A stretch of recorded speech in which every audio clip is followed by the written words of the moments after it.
Yani postmodern dünya, Avrupalıların 300 senedir dünya üzerinde kurdukları hakimiyetin insanlığı getirdiği nokta tam bir çıkmaz sokak. Demesi demek. Ruhsuzlaşmanın adıdır modernite dediğimiz hikaye. Yani diyorum. Bu çok büyük bir cümle, çok özür dilerim. Dünya bize gelen, biz hakikate. Şu an yani aile kavramının neredeyse kökünün kazınmaya çalışıldığı bir dünyanın eşiğinden geçiyoruz.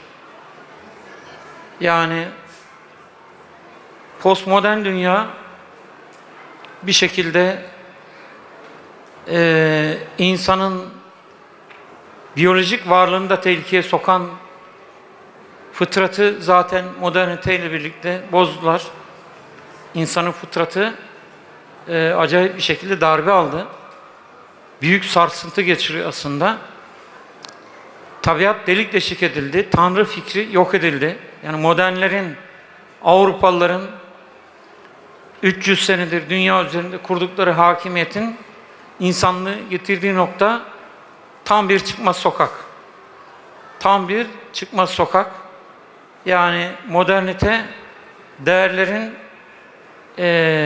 inançların, dolayısıyla ilkelerin kökünün kurutulması, ruhun yitirilmesi demek. Ruhsuzlaşmanın adıdır modernite dediğimiz hikaye.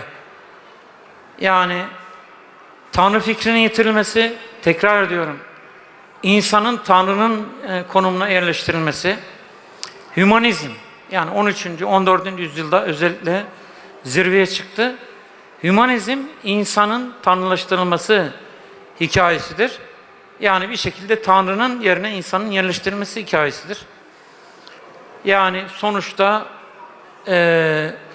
Fransız devrimiyle birlikte ve aydınlanma devrimleriyle birlikte, siyasi devrimlerle birlikte ve entelektüel devrimlerle birlikte, arkasından iktisadi devrimlerle birlikte, yani bir 300-400 yıllık süreçte Avrupalılar dünya üzerinde bir hakimiyet kurdular. Avrupa hakimiyeti sadece hakimiyet üretti, zorbalık üretti, emperyalizm biçimleri üretti, sömürgecilik biçimleri üretti ve bütün kendileri dışındaki bütün Avrupalıların, Avrupa uygarlığının, Batı uygarlığının dışındaki bütün kültürlerin, medeniyetlerin, inançların kökünü kuruttu. Yani bunları konuşuyorduk biz Gazze'den önce. İnsanlar dalga geçiyordu. Yani öyle enteresan tipler türedi. Komple teorisi geliştiriyor falan diye. Sadece bir şey, Netanyahu denen haydutun Amerikan parlamentosunda, kongresinde yaptığı konuşmayı unutmayın. Yani 1 saat civarında konuşma yaptı. 57 defa ayakta alkışlandı adam.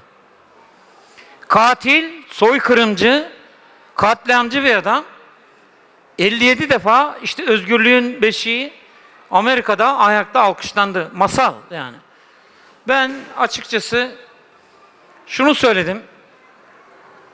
Yani bu ifadeleri şimdi Diyanet'e de zarar gelmesin diye biraz dikkatli kullanmak istiyorum.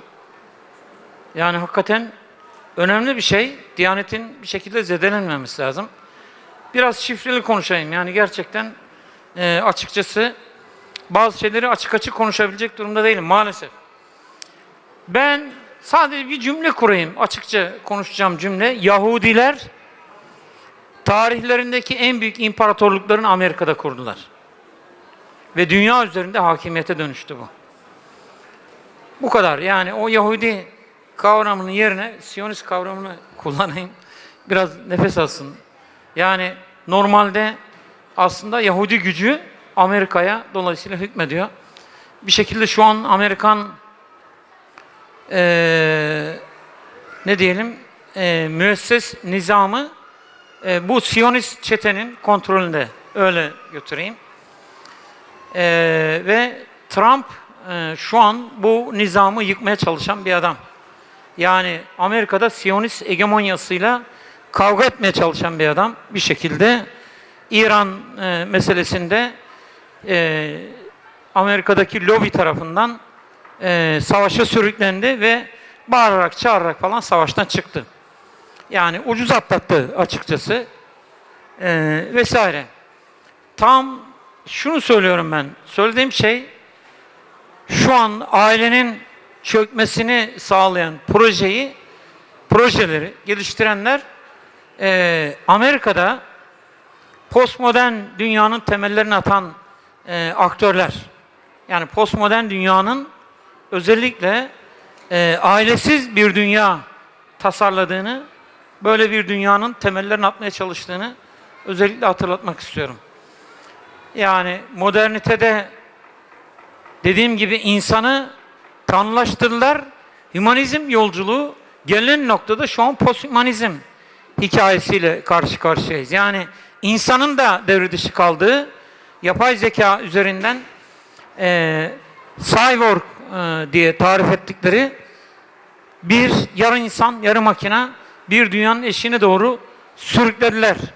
Şu an en önemli, dünyanın en önemli, keşke dergileri getirseydim Sayın Valim. Scientific American diye bir dergi var. Özel olarak hazırladığı yapay zeka sayısı hazırlamış adamlar. Çok muazzam bir sayı hazırlamışlar. Yapay zeka bilimiyle uğraşan bütün birinci sınıf bilim insanlarının kurdukları cümle şu: yapay zekanın geleceği kontrol edilemezse insanlığın geleceği tehlikeye düşebilir. Yapay zekadaki gelişmelerin geleceği kontrol altına alınamazsa, yapay zeka bilimiyle, yapay zeka ile ilgili bilimlerle, diğer bilim dallarıyla uğraşan birinci sınıf bilim adamlarının, bilim insanlarının kurdukları cümle bu. Bizzat kendilerinin kurdukları cümle, eğer kontrol makineye geçerse insan devre dışı kalabilir ve dolayısıyla bu dünyanın sonu anlamına gelebilir. Yani dolayısıyla hem ailenin tehlikeye düştüğü hem de insanın geleceğinin tehlikeye düştüğü çok tehlikeli bir dünyanın eşiğine bizi fırlatmış durumdalar. Yani şu an belki de şöyle bir cümle kurulabilir. Yani bir 50 sene önce, 100 sene önce, 200 sene önce geleceğe ilişkin projeksiyon yapabiliyorduk. Yani insanlık nereye gidebilir? İnsanın durumu vesaire cümle kurabiliyorduk. Geleceğe ilişkin az çok kestirimlerde bulunabiliyorduk, tahminlerde bulunabiliyorduk. Şu an bu tahminlerin hepsi buharlaşmış durumda. Şu an ilk defa tam bir age of uncertainties diyebileceğimiz belirsizlikler çağının tam ortasındayız. Yani dolayısıyla aslında ben enteresan bu tabloyu, içinde bulunduğumuz manzarayı biraz teorik olarak, biraz da pratiklerden yola çıkarak çözümledikten sonra aslında dünyanın geleceğinin neden İslam'a gebe olduğunu biraz karşılaştırmalı, mukayeseli medeniyetler okuması yaparak da aynı zamanda yani ayağa yere basan tespitlerde bulunmak istiyorum açıkçası. Yani baştan söyleyeyim, sonra en sonda kuracağım cümleyi baştan söyleyeyim. Dünya bize gebe, biz hakikate diyorum. Bu çok büyük bir cümle, çok özür dilerim. Dünya bize gebe, biz hakikate. Biz toparlanabilirsek, kendimize gelebilirsek, dünyanın kaderinin şekillendirilmesinde yeniden biz kilit rol oynayacağız. Ve biz toparlanacağız. Ben burada ümitsiz değilim. Kısa vadede çok karamsarım ama orta ve uzun vadede çok iyimserim. Kısa vadede kastettiğim şey 20-25 senelik bir süreç. Orta ve uzun vadeden 50 senelik, 100 senelik bir süreci kastediyorum. Eğer biz vazifemizi yapabilirsek, bu ülkenin çocukları olarak vazifemiz ne? Onu konuşacağım şimdi. Vazifemizi yapabilirsek, üstümüze düşen sorumlulukları hakkıyla bir hakkın yerine getirebilirsek, tarihin akışının şekillendirilmesinde yeniden biz kilit rol oynayabiliriz. Açıkçası bizden başka da kimse yok.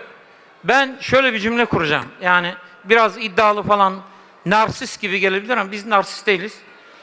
Türkiye düşerse insanlığın geleceğinin kesinlikle karanlık olacağını çok açık ve net bir şekilde bilin.